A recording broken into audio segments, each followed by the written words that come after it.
खरं तर हा उपक्रम 2002ला सुरू झाला. चिपळूणची एक संस्था आहे सह्याद्री निसर्ग मित्र, त्या संस्थेने या उपक्रमाची महाराष्ट्रामध्ये सुरुवात केली. मी त्यांचा एक लाईफ टाईम मेंबर आहे आणि सध्या गेली 10 वर्ष मी कांदळवन प्रतिष्ठान कांदळवन पक्ष वन विभाग इथे सहाय्यक संशोधक म्हणून काम करतो. माझ्या हाताखाली 37 किनारे आहेत. तिथल्या स्थानिक मुलांना या गोष्टीचं प्रशिक्षण देणं आणि शाळा महाविद्यालयांमध्ये पावसाळ्याच्या म्हणजे पहिल्या सत्रांमध्ये जाऊन अख्ख्या महाराष्ट्रामध्ये जनजागृती करणं आणि महाराष्ट्र शासनासाठी या समुद्री कासवांवरती संशोधन करण्याचं काम ह्या आपल्या किनारपट्टीवरती मी करतो. आता थोडक्यामध्ये तुम्हाला हा प्रकल्प नक्की काय आहे, कशासाठी आपण हा सगळा उपक्रम केला किंवा कासव महोत्सव करणं म्हणजे गावातल्यांना फक्त उत्पन्नाचं साधन मिळणं किंवा तुमच्यासारख्यांना फिरायची संधी मिळणं असा तो उपक्रम नसून समुद्री कासवाची संपूर्ण माहिती लोकांपर्यंत जायला पाहिजे याच्यासाठी खरं तर हा कासव महोत्सव आहे.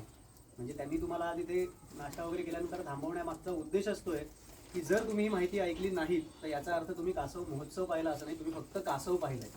पण त्याच्या मागची बॅकग्राऊंड काय आहे, का हा महोत्सव सुरू झाला, त्याच्या मागची कारणं काय आहेत किंवा काय संशोधन इथे केलं गेलंय त्याची माहिती तुम्हाला कधीच कळणार नाही. तर मुळात 2002च्या पूर्वी परिस्थिती अशी होती की आपल्या किनारपट्टीला 720 किलोमीटरची जी आपली किनारपट्टी आहे तिथे 5 जिल्हे आहेत कोकणात.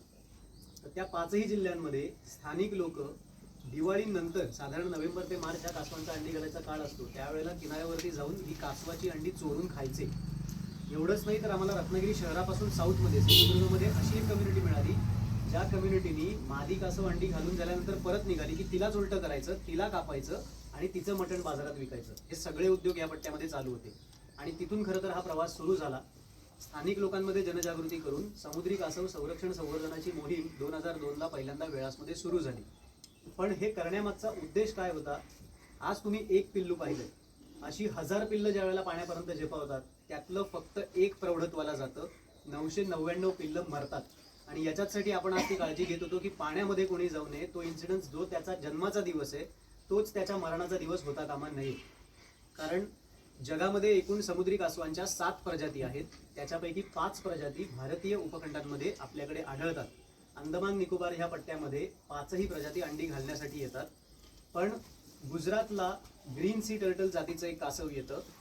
महाराष्ट्र, गोवा, कर्नाटक, केरळ, तमिळनाडू, चेन्नई, ओरिसा ह्या संपूर्ण किनारपट्टीला ऑलिव्ह रिडले या जातीचं साम्राज्य आहे. आज तुम्ही जे पिल्लू पाहिलं हे ऑलिव्ह रिडले जातीचं होतं आणि समुद्री कासवांमधल्या 7 प्रजातींपैकी ही सगळ्यात छोटी प्रजाती आहे. जरी ही छोटी प्रजाती आपण म्हटली तरी फक्त तिची पाठ मोजायला गेलं तर ती 2.5 ते 3 फूट लांबीला असते आणि वजनाला प्रौढ झालेलं कासव हे 50 किलोपर्यंत भरतं. बरं, ह्या कासवांमध्ये गोड्या पाण्यातलं असू देत किंवा समुद्रातलं कासव असू देत, नर हा आकाराने मादीपेक्षा लहान असतो. त्याच्यामुळे मादी जी फुलग्रोन आपल्याला मिळते ती 50 किलोपर्यंत वजनाला भरते. 35, 40, 45 किलोपर्यंत नराचं वजन किंवा त्याचा आकार त्याप्रमाणे असतो. ग्रीन सी टर्टल जे आहे हे गुजरातमध्ये आपल्या इकडे नेस्टिंग करत आहे. गेल्या 3 वर्षामध्ये आपल्याला सिंधुदुर्ग जिल्ह्यामध्ये 2 किंवा 3 ह्या संख्येने ग्रीन सी टर्टलची नेस्टिंग मिळत आहे. आता ह्या प्रत्येक कासवाला त्याच्या शरीराच्या ठेवणीवरना किंवा त्यांच्या रंगांवरना नावं पडलेली आहेत. ऑलिव्ह हा रंग आहे जो या समुद्री कासवाचा रंग आहे, त्याच्यामुळे त्याला ऑलिव्ह रिडले असं म्हणतात. त्याचबरोबर अजून एक अमेरिकेमध्ये अंडी घालणारे एक कासव आहे केम्स रिडले. म्हणजे मी म्हटलं तसं 7 पैकी 5च फक्त आपल्या इथे आढळतात. 2 परदेशांमध्ये आहेत, ऑस्ट्रेलिया, न्यूझीलंड ह्या भागांमधल्या पट्ट्यांमध्ये ते सापडतात, अमेरिकेमध्ये सापडतात. पण केम्स रिडले आणि ऑलिव्ह रिडले, रिडले ही एक अशी कन्सेप्ट आहे ज्याच्यामध्ये अंडी घालण्याचा जो नोव्हेंबर ते मार्च पर्यंतचा ह्या समुद्री कासवांचा काळ असतो त्याच्यात 8 दिवसाच्या पिरियडमध्ये हजारोच्या संख्येने ही कासवं येतात, 2च प्रजातीची, आणि त्याच्यामुळे त्यांना रिडले ही कन्सेप्ट दिलेली आहे.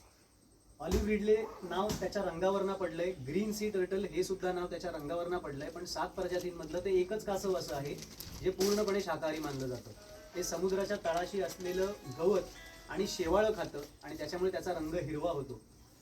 पण प्रौढ झालेलं कासव जे पूर्ण वाढ होतं, ॲडल्ट जे आहे ते साधारणपणे 7 फुटापर्यंत वाढू शकतं. त्याच्या डोक्यापासून शेपटीपर्यंतची लांबी त्याची तेवढी आहे आणि ते 250 ते 300 किलोपर्यंत वाढणार आहे.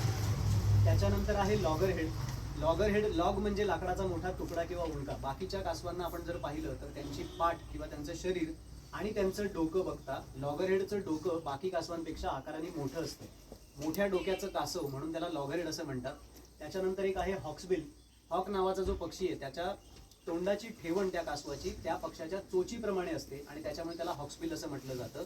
ही दोनही कासवं 250 ते 300 किलोपर्यंत वजनाला जातात. त्याच्यानंतर एक फ्लॅटबॅक आहे जे अमेरिकेमध्ये सापडतं, त्याची पाठ सपाट असल्यामुळे त्याला फ्लॅट बॅक असं म्हटलं जातं. आणि जगातल्या सगळ्यात मोठ्या समुद्री कासवाचं नाव आहे लेदरबॅक. त्याची पाठ लेदरी असते, काळसर करड्या रंगाची, त्याच्यावरती पांढऱ्या रेषा आणि पांढरे ठिपके असतात. त्याची फक्त पाठ मोजली तर ती 8 फूट लांबीची असते आणि वजनाला ते 500 किलोपर्यंत भरतं. पण आपल्या इकडे ही जी ऑलिव्ह रिडले सारखी कासवं मिळतात किंवा जगात 7ही कासवं एंडेंजर्ड स्पीशीज म्हणून गणली जातात. त्यातनं ग्रीन टर्टल आता बाहेर काढण्यात आलेलं आहे कारण त्यांची संख्या समाधानकारक आहे. म्हणजे आता तुम्हाला सांगितलं की ऑलिव्ह रिडले ओडिसामध्ये हजारोच्या संख्येने आपल्याकडे अंडी घालण्यासाठी येतात, तरी सुद्धा आजही ती शेड्यूलमध्ये आहेत. कारण महाराष्ट्रच नाही तर उरलेल्या सगळ्या राज्यांमध्ये जिथे त्यांची अंडी सापडत आहेत, घरटी होत आहेत, तिथे त्यांचं संख्या किंवा त्यांचं प्रमाण फार कमी आहे, म्हणून आजही ती एंडेंजर्ड स्पीशीज म्हणूनच गणली जाते. पण मग ह्या कासवाला नक्की धोके काय आहेत? सगळ्यात पहिला धोका होता तो माणूस अंडी चोरायचा, खायचा किंवा बाजारांमध्ये विकायचा. त्यावेळेला इथे दिवाळीला पहिल्या दिवशी बैलांची झोंबी व्हायची. मग माझा बैल ती झोंबी जिंकला पाहिजे किंवा माझ्या बैलांनी नांगर व्यवस्थित शेतामध्ये ओढला पाहिजे, मग माझा बैल सुदृढ असायला पाहिजे, म्हणून 10 ते 15 अंडी एका बैलाला खायला घालायची. आणि आसपासची अंडी 100 अंडी 50 रुपयाला विकली जायची. वर्षानुवर्ष गावांमध्ये हे चालू होतं. त्याच्यामुळे बऱ्याच किनाऱ्यांवरती ह्या अंड्यांमधनं पिल्लच जन्माला नाही आली. जेव्हा स्थानिकांबरोबर काही सर्वे कंडक्ट करून माहिती गोळा केली, त्यावेळेला लोकांनी आम्हाला असं सांगितलं की एक आपल्याकडे पारंपरिक ज्ञान येतं की आजोबा आपल्या मुलाला सांगतो, मुलगा आपल्या मुलाला सांगतो. त्याच्यामध्ये त्यांना असं सांगण्यात आलेलं होतं की समुद्री कासव अख्खं आयुष्य समुद्रात घालवतं, ते वाळूवरती येऊन अंडी का देतं, तर ती माणसांनी खावीत म्हणून किंवा कोल्ह्या कुत्र्यांनी खावीत म्हणून. बरं, सगळ्यांना हे माहिती होतं की हा विष्णूचा दुसरा अवतार आहे. मग देवाची तो अवतार असलेली मादी किनाऱ्यावर येते, अंडी घालते, आणि आपण जर ती अंडी नाही खाल्ली किंवा नाही आणली तर देवाचा आपल्यावरती कोप होईल किंवा राग येईल त्याला. म्हणून आवर्जून देवाचा अपमान व्हायला नको म्हणून किनाऱ्यावर जायचे आणि ती अंडी घेऊन यायचे. बरं, ती अंडी आणल्यानंतर घरामध्ये कधीही शिजवली जायची नाही. घराच्या मागच्या बाजूला एक चूल मांडायची, त्याच्यावरती ती अंडी शिजवायची. का? कारण विष्णूचा अवतार आहे, देवाला घरामध्ये अशा प्रकारे आपण कधीच वाईट प्रकारे पूजत नाही म्हणून. पण जो कोणी व्यक्ती, म्हणजे हे महिलांना कधी अंडी खायला दिलेली नाहीत कारण त्याच्यामध्ये खूप जास्त हीट असते, प्रेग्नन्सीला त्रास होतो. म्हणजे या सायंटिफिक गोष्टी सुद्धा स्थानिक लोकांना माहिती होत्या. त्यावेळेला कोणी सायन्स बेस शिकलेलं नव्हतं, मास्टर्स केलेलं नव्हतं, काही नाही, पण ह्या गोष्टी माहिती होत्या. हे पारंपरिक ज्ञान त्यांच्याकडे होतं. पण जो कोणी पुरुष ते अंडी खाईल, आंघोळ जोपर्यंत तो करत नाही तोपर्यंत त्याला घरात कधी घेतलं जायचं. कारण पाप केलंय तर पाप धुवावं लागतं. हे लोक स्वतःलाच धुवायचे आणि मगच त्याला घरात यायला परमिशन असायची. बरं, आता आपण माणसाला बाजूला ठेवलं, रात्रीच्या वेळेला किंवा पहाटेच्या वेळेला ही समुद्री कासवं किनारपट्टीवरती अंडी घालायला येतात. भरती रेषेच्या पलीकडे जाऊन वाळूत 1 ते 1.5 फूट खोल खड्डा करतात आणि त्याच्यात एका वेळेला एक मादी 80 ते 150 अंडी घालते. माझ्या 23 वर्षाच्या अनुभवामध्ये मी 186 अंडी एका मादीची गोळा केली. आणि या क्षेत्रामध्ये माझे 2 गुरु आहेत. एक भाऊ गाडदरे, सह्याद्री निसर्ग मित्र संस्थेचे अध्यक्ष, ज्यांनी मला वेगवेगळी पुस्तकं आणि रिसर्च पेपर वाचायला दिले. आणि दुसरे स्थानिकच आहेत, गोपीनाथ महाडिक, जे आत्ता 86 वर्षाचे आहेत, पण ते 4थीत असल्यापासून अंडी चोरून खायचे. अशा 2 दिग्गजांकडे मी हे सगळं काम शिकलो. गोपीनाथ काका सांगायचे की ते लहान असताना जेव्हा अंडी चोरायचे, त्यांनी एकेका मादीची 250 पर्यंत अंडी काढली आहेत. आपण जे आता म्हणतोय ग्लोबल वॉर्मिंग किंवा वातावरणीय बदल, त्याचा कुठेतरी परिणाम यांच्या अंडी घालण्याच्या क्षमतेवरती होतोय, हे चित्र आपल्याला तिथेच स्पष्ट होत आहे. पण आपण समजा किनाऱ्यावरती नाही आणि किनाऱ्यावर एक मादी येऊन अंडी घालतीये, तर त्याच वेळेला गावातले काही भटके कुत्रे, कोल्हे किंवा रानडुकर त्या भागात असतात. मादीने खड्डा करून अंडी घातली की पुन्हा सगळी अंडी घालून झाल्यानंतर वाळूने तो खड्डा भरते, स्वतःच्या शरीराचा दाब देते आणि 360 अंशामध्ये वाळू उडून ती परत निघून जाते. पण जेव्हा ती अंडी देत असते त्यावेळेला तिच्या शरीरातनं एक लिक्विड किंवा स्त्राव पडत असतो त्या अंड्यांवरती. आपल्याला जरी वाळू वरती कोरडी दिसली तरी 8 ते 10 इंचाच्या खाली ती ओलसर असते आणि जिथे ओलावा आहे तिथे फंगल्स आहे, बुरशी आहे. ते लिक्विड त्या अंड्यांना, जो त्यांचा उगवणीचा काळ आहे 45 ते 55 दिवसांचा, तेवढ्या टाइम पिरियडमध्ये त्याला बुरशी लागू देत नाही, म्हणजे त्याचं प्रोटेक्शन करतं. त्याच्यामुळे जेव्हा आपण अंडी रिलोकेट करतो अशा वेळेला त्या अंड्यांवरनं ओघळून वाळूमध्ये मिक्स झालेलं ते जे लिक्विड असतं ते आपल्याला बरोबर घ्यायचं असतं. म्हणून अंडी काढून झाल्यानंतर खालची थोडी ओलसर वाळूही घेतली जाते, त्या खड्ड्याची खोली मोजली जाते आणि तेवढाच कृत्रिम खड्डा हॅचरीमध्ये, म्हणजे त्या संरक्षित जाळीत तयार करून त्याच्यात अंडी ठेवून त्याच्यावरती पुन्हा वाळू ठेवली जाते आणि म्हणून मग त्या अंड्यांना बुरशी लागत नाही. पण त्या लिक्विडच्या वासावरती कोल्हे, कुत्रे किंवा रानडुकरं मादीने अंडी कुठे घातली ते ओळखतात, तो खड्डा उकरतात, जिथपर्यंत त्यांची तोंड पोचतील तिथपर्यंतची ती अंडी खातात. हे त्यांचे पालक नसल्यामुळे वाळूने तो परत खड्डा बंद करणं याचा प्रश्नच कधी येत नाही. त्याच्यामुळे तो खड्डा उघडा राहतो. जी अंडी खाली उडतायत त्याला कायम हवा लागत राहते, परिणाम त्याच्यातनं एकही पिल्लू जन्माला येत नाही. आता आपण प्राणी आणि माणूस बाजूला गेला, एक मादी आली, अंडी घातली, त्यांचा उगवणीचा काळ पूर्ण झाला, पण त्याच्यात सुद्धा ज्या वेळेला हळूहळू पिल्लं डेव्हलप व्हायला लागतात, तिथे असलेले काही खेकडे त्या घरट्याच्या बाजूनी बिळं करून आतमध्ये जातात आणि आतमध्येच ती अंडी फोडतात. तुम्हाला तिथे काही वेली दिसले असतील, तुम्हाला असं वाटलं असेल की किनाऱ्यावरती खूप छान हिरवं हिरवं सगळं दिसतंय, पण ते या अंड्यांचे सायलेंट किलर आहे. अंड्यांच्या शोधामध्ये आता रिसेंट 1-2 महिन्यापूर्वी आपण ज्यावेळेला बीच क्लीनअप केलाय, वाळूत जमिनीच्या खालना 41 फूट लांब ते मूळ गेलं होतं. ही मुळं अंड्यांच्या शोधात स्वतःची वाढ करतात, अंड्यांमधला बलक शोषून घेतात, त्यातला योग शोषतात आणि स्वतः हेल्दी होतात. त्याच्यामुळे तेही त्यांचे सायलेंट किलर आहेत. यांच्यापासून जर ती अंडी वाचली आणि वाळूतनं पिल्लू वर आलं, तर आज जे पिल्लू तुम्ही पाहिलं ते आज जन्माला आलेलं पिल्लू नव्हतं. अंड्यामधून बाहेर येऊन सरफेसवरती त्याला यायला 3 ते 4 दिवस जातात. बाकीच्या अंड्यांना बाजूला करणं, वरना जी हळूहळू कोरडी वाळू खाली जायला लागते, त्याचा दाब असतो, त्याला अपोज करून वरती येणं, एवढ्या ह्याच्यात त्याला 4 दिवसाचा वेळ जातो. ते जेव्हा पाण्यापर्यंत जायचा प्रवास सुरू करतं, रात्रीच्या वेळेला त्याला खेकडे खातात, सकाळच्या वेळेला खेकड्यांबरोबर काही पक्षी, कावळे असतील, ब्राह्मणी घार ज्याला समुद्री घार म्हटलं जातं, किंवा सीगल्स जे मायग्रेट होऊन येतात, हे पक्षी त्यांना खातात. त्यांच्या तोंडून जी वाचतील, पाण्यात जातील, मोठे मासे खायला त्यांना सुरुवात करतात. त्यांच्याही तोंडातनं वाचून हळूहळू पिल्लं मोठी व्हायला लागली की परत एकदा माणूस त्यांच्या समोर येतो. मच्छीमारांच्या जाळ्यात ती अडकली जातात, मच्छीमारांच्या बोटीला आपटून त्यांच्या पाठीला तडे जातात. मच्छीमारांच्या बोटीला जे इंजिन असतं त्याला खाली फॅन असतात, फॅनच्या तडाख्यात कुठेतरी आले तर त्यांचे पंख कापले जातात, ते अन्नाचा शोध घेऊ शकत नाहीत, नीट पोहू शकत नाहीत, त्याच्यामुळे ते मरतात. किंवा आपण आत्ता रिसेंट बघतोय की तेलाचे तवंग पाण्यावरती येतात, कुठे ऑइल स्पेल झाला, समुद्रातलं कासव जरी समुद्रात राहत असलं तरी ते हवेत आपल्यासारखं श्वास घेतं. ते ठराविक कालावधीनंतर पाण्याच्या सरफेसला येतं, डोकं बाहेर काढतं, श्वास घेतं आणि पुन्हा डाईव्ह करतं. अशा वेळेला ते तेलाचे तवंग त्याच्या नाकात जातात. किंवा आम्हाला एक प्रॉब्लेम इथे फेस करावा लागला होता की आपण सगळेजण प्लास्टिक कॅरी बॅग्स सर्रास वापरतो, हल्ली त्याचं प्रमाण फार कमी झालंय. 2008ला खरं तर प्लास्टिक बंदीचा नियम दापोली तालुक्यात केला गेला, कारण आपल्याला इथे एक वेळाच्या किनाऱ्याला मेलेलं कासव मिळालं. मेल्यानंतर ते का मेलं असेल याचा एक अभ्यास केला जातो की ते कुठे आपटलंय का. जर ते तोंडाकडनं बोटीला आपटलं असेल तर त्याचे डोळे बाहेर पडतात, पंख कापले गेले असतील तर त्याचं कारण तिथेच क्लिअर होतं, पाठीला तडा असेल तरी लक्षात येतं की ते बोटीला आपटले. असा कुठलाही सिम्पटम त्याच्यामध्ये नव्हता. म्हणून परवानगी घेऊन वनविभागाच्या परवानगीने त्याला पूर्ण डिसेक्ट केल्यानंतर त्याच्या पोटामध्ये 250 ग्रॅम प्लास्टिकच्या पिशव्या मिळाल्या. मग ह्या पिशव्या त्यांनी का खाल्ल्या होत्या? आपण जनरली शहरांमध्ये बघतो कचराकुंडीच्या जवळ गुरं असतात, ती गुरं प्लास्टिकच्या पिशव्या किंवा पुठ्ठे खातात, कारण आपणच कुठलीही गोष्ट बाहेर टाकताना ती साफ स्वच्छ करून टाकत नाही. अन्नाचा जो वास येतो त्याच्यावरती हे प्राणी ते खातात. पण अशी कुठलीही गोष्ट पाण्यामध्ये गेल्यानंतर ती व्यवस्थित साफ आपोआप होते. पण मग ते अशा पिशव्या का खातात? तर ह्या समुद्री कासवांचं सगळ्यात महत्त्वाचं काम या त्यांच्या जीवनशैलीमध्ये आहे जेलीफिशची संख्या नियंत्रित ठेवणं. पण जेलीफिश पाण्यात पोहताना जसे दिसतात तशाच प्लास्टिकच्या पांढऱ्या आणि ट्रान्सपरंट कॅरी बॅग दिसतात आणि जेलीफिश समजून ते प्लास्टिकच्या पिशव्या खातात. ह्या सगळ्या दिव्यामधनं 1000 पिल्लांमध्ये फक्त एक मोठं होतं, सर्वाईव्ह करतं. म्हणून खरं तर हा कन्झर्वेशनचा प्रोजेक्ट आपण करतोय. पण याच्यामध्ये आज तुम्ही पाहिलं की एक पिल्लू होतं, एवढी लोक असून सुद्धा त्या एका पिल्लाला ठेवलं गेलं आणि त्याला तिथपर्यंत जावं लागलं किंवा आपण त्याला जाऊ दिलं. तुम्हाला असं नाही का वाटत की हे समुद्री कासव आहे तर त्याला डायरेक्ट आम्ही पाण्यात सोडायला पाहिजे होतं, किंवा कासव महोत्सव आहे म्हणून तुम्हाला दाखवण्यासाठी म्हणून आम्ही त्याला वाळूत ठेवलं आणि तिथे जाऊ दिलं? तुम्हाला काय वाटतंय की काय केलं आम्ही आज जे केलं तुम्हाला दाखवण्यासाठी ते योग्य आहे की ते अयोग्य आहे? योग्य. तुम्हाला बघण्यासाठी म्हणून की कसं काय? नाही नाही नाही, म्हणजे त्याच्या मागे पण रिझन असं आहे की ते चालतं, त्याच्यामध्ये त्याची कॅपॅसिटी ते डेव्हलप होते. त्यासाठी मग अशी म्हटलं तसं अंड्यातून बाहेर येऊन सरफेसवर यायला त्याला जे 3-4 दिवस लागतात, अंड्यांना बाजूला करणं, वाळूचा फोर्स अपोज करणं, याच्यामध्ये त्याचे फ्लिपर्स पंख अर्धे डेव्हलप होतात.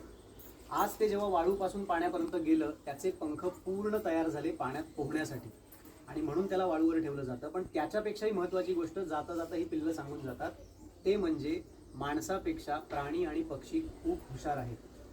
आत्ता जेवढा प्रवास वाळूतना पाण्यापर्यंतचा त्या पिल्लांनी केला आहे तेवढ्या वेळामध्ये, तेवढ्या अंतरामध्ये या जागेचे जिओमॅग्नेटिक फील्ड, मोबाईलच्या भाषेमध्ये GPS लोकेशन, त्या पिल्लाने आपल्या मेंदूमध्ये नोंदवून घेतलेले असतात. आतमध्ये गेल्यानंतर 15 ते 20 वर्षानंतर जर ती मादी असेल तर ती पुन्हा ह्याच किनाऱ्याला अंडी घालण्यासाठी परत येते.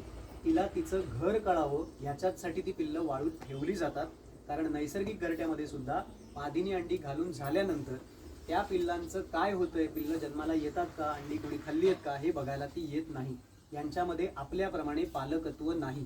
त्याच्यामुळे स्वतःचा उबवणीचा काळ पूर्ण झाला, पिल्लू स्वतःहून वर येतं, पाण्यापर्यंतचा प्रवास करतं, त्याच वेळेला तिथली मॅग्नेटिक फील्ड डोक्यात ठेवतं. पण पाण्यात गेल्यानंतर आतल्या व्हेजिटेशनचे वास सुद्धा ते लक्षात ठेवतात. कुठल्या प्रकारचं शेवाळं, कुठल्या प्रकारचं गवत या समुद्रामध्ये आहे ते लक्षात ठेवतात. कितीही महासागर फिरले, 15 वर्षांनी ती ह्या मॅग्नेटिक फील्डला बरोबर इथे आली तर ज्या किनाऱ्याला तसा वास असेल त्या किनाऱ्याला ती बाहेर पडते. म्हणजे जर वेळाच्या किनाऱ्यावर आज आपण हे पिल्लू सोडलंय तर इथे बानकोटची खाडी आहे.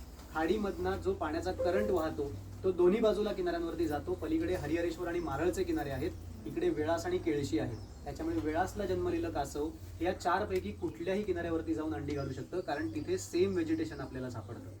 पण म्हणून ह्या पिल्लाला आपण तिथपर्यंत सोडतो आणि तिथेच ते सांगतं की माणसाला त्याचं घर लक्षात ठेवायला 7 ते 8 वर्ष जातात. तुम्हीच विचार करा, हॉस्पिटलमधनं आपल्या पालकांनी आपल्याला घरी आणलं नसतं तर आजही आपल्याला आपलं घरच कळलं नसतं, जोपर्यंत पत्ता पाठ करून दिला नसता.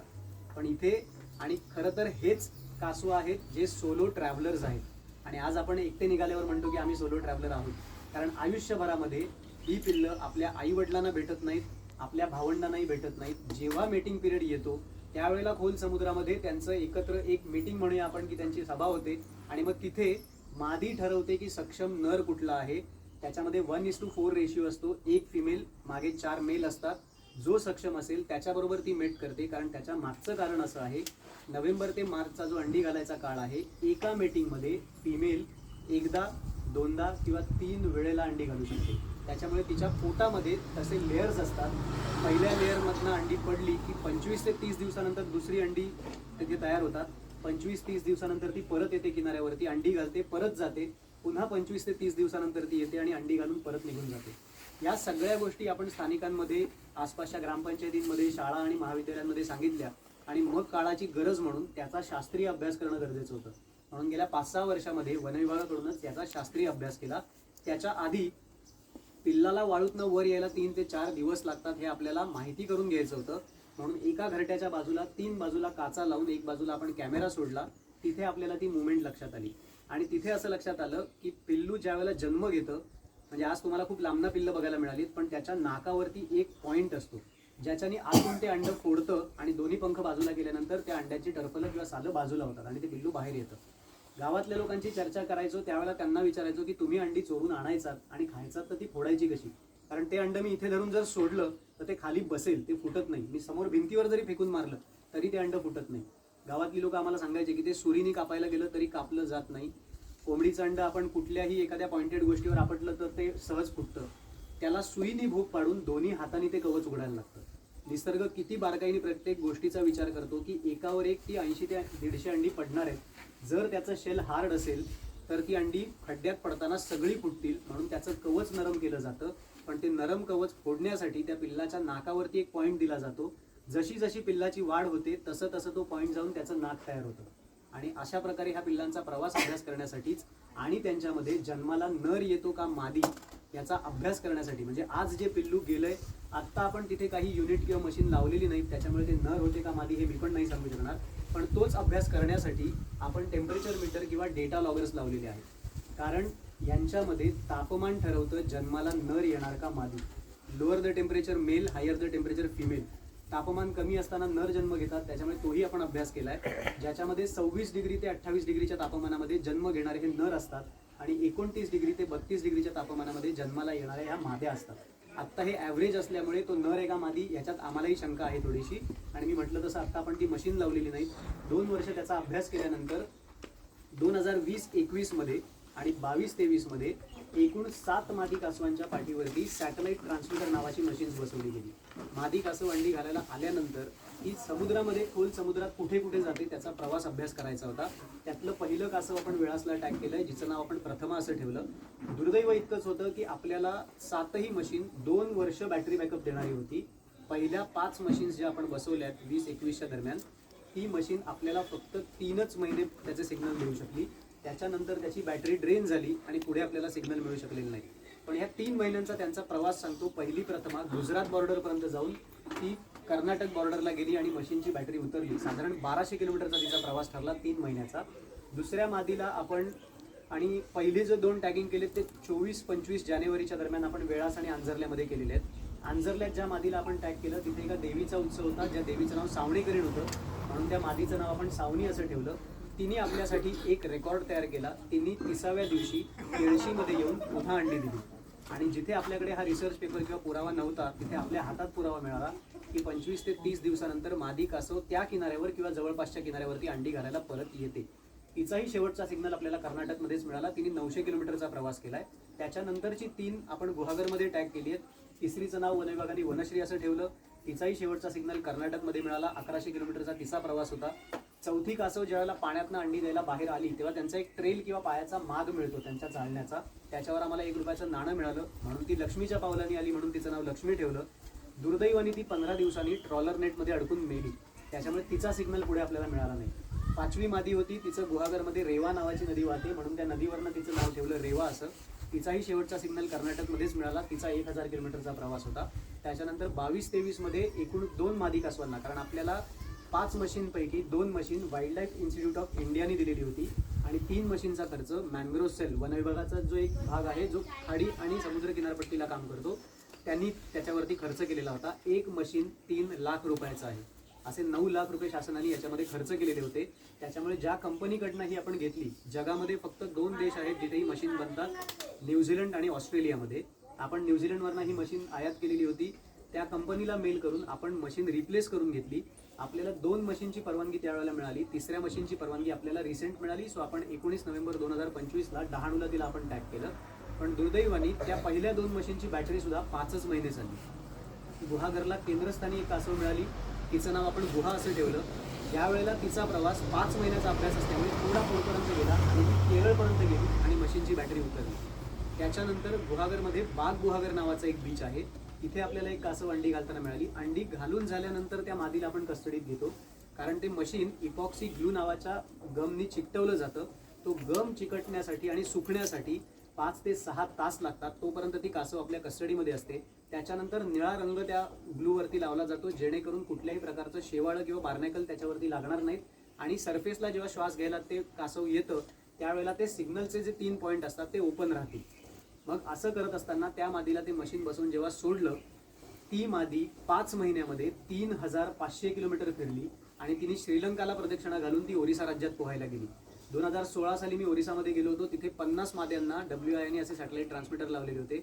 पण त्या 50 पैकी एकही कासव त्याच सीझनला त्यांच्या किनाऱ्याला अंडी घालायला आली नव्हती किंवा त्यांची एकही कासव पूर्व किनारपट्टीला पश्चिम किनारपट्टीला आली नव्हती.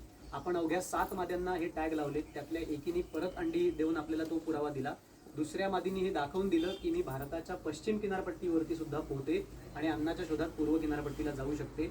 रिसेंट आता आपण डहाणूला जे कासव टॅग केलंय ते भारतातलं पहिलं कॅप्टिव्ह ब्रीडिंग मधलं होतं कारण ती मच्छीमारांच्या जाळ्यात अडकलेलं कासव होतं. डहाणूला आपलं कासव उपचार केंद्र आहे.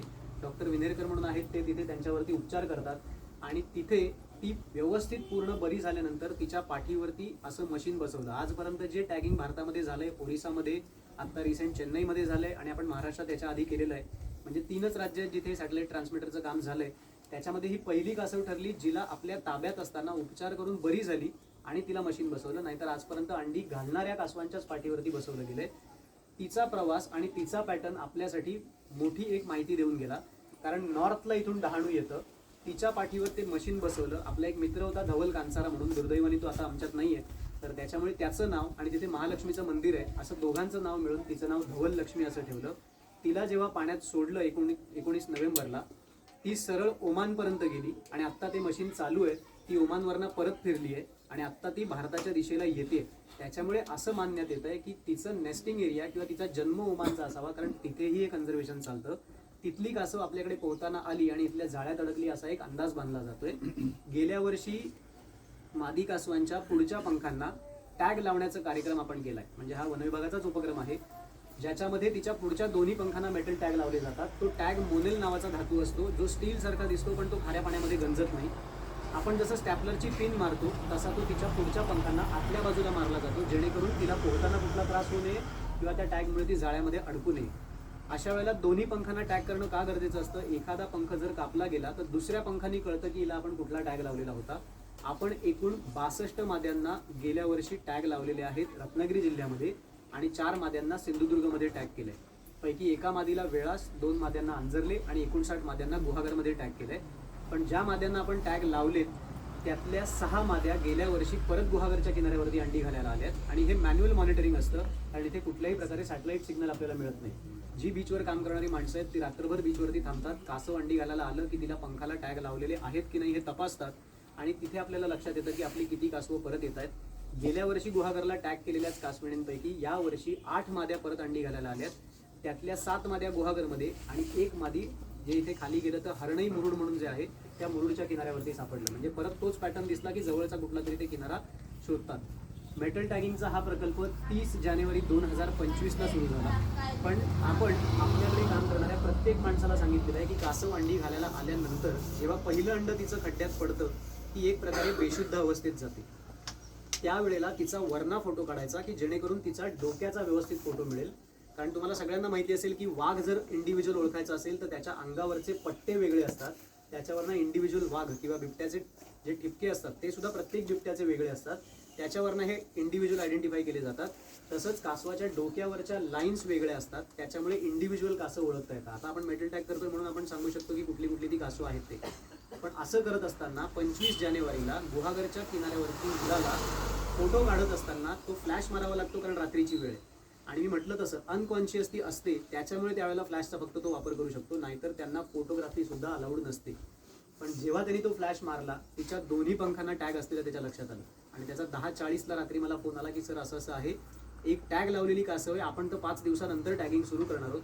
तिथेच त्याला सांगितलं की त्याचा असा फोटो काढ की वरती त्याच्या एक बाजूला सिरियल नंबर असतो 5 अंकी आणि दुसऱ्या बाजूला नाव कोरलेलं असतं ज्या संस्थेने तो टॅग लावलेला आहे. 2021 साली झुओलॉजिकल सर्वे ऑफ इंडिया ह्या संस्थेने ओरिसामध्ये त्या कासवाला अंडी घालत असताना हा टॅग लावलेला होता. 4 वर्षानंतर ती कासव भारताच्या पश्चिम किनारपट्टीवरती गुहागरला अंडी घालताना सापडली आणि तिथे गेली अनेक वर्ष अभ्यास करणाऱ्या शास्त्रज्ञांना त्या कासवांनी खोटं ठरवलं की मॅग्नेटिक फील्डचा वापर करून जिथे तोच किनारा किंवा जवळपासचा किनारा घेऊन आम्ही तिथे अंडी घालतो तिथे मी भारताच्या पूर्व किनारपट्टीलाही अंडी घालू शकते आणि मी भारताच्या पश्चिम किनारपट्टीलाही अंडी घालू शकते. तिथे आमच्या हे लक्षात येतं की जे शाळेत आपल्याला शिकवलं जातं मनुष्य हा आयुष्यभर विद्यार्थी आहे. त्याच्यामुळे इतकं काम केल्यानंतर सुद्धा दरवेळेला ती कासव काही ना काहीतरी आम्हाला नवीन शिकवते. आता त्याच्यावर हा अभ्यास सुरू होतोय की तिथे अंडी घालून ती कासव इथे अंडी घालायला का आली, तिला अंडी घालायला तिथे योग्य जागा मिळत नाही किंवा तिचं फोरेजिक ग्राउंड म्हणजे अन्न पुरवठा असलेला तो भाग आहे तो त्यांना कमी पडतोय का आणि इथे त्यांना माहिती आहे की इथे अन्न पुरवठा व्यवस्थित आहे, इथे अन्न त्यांना चांगलं मिळतंय म्हणून ते इथपर्यंत येत आहेत आणि हे किनारे निवडत आहेत का. असं होतं गेल्या 24 वर्षातलं आपलं हे समुद्री कासव संरक्षण संवर्धनाचं काम. तुम्हाला काही शंका प्रश्न असतील तर तुम्ही विचारा.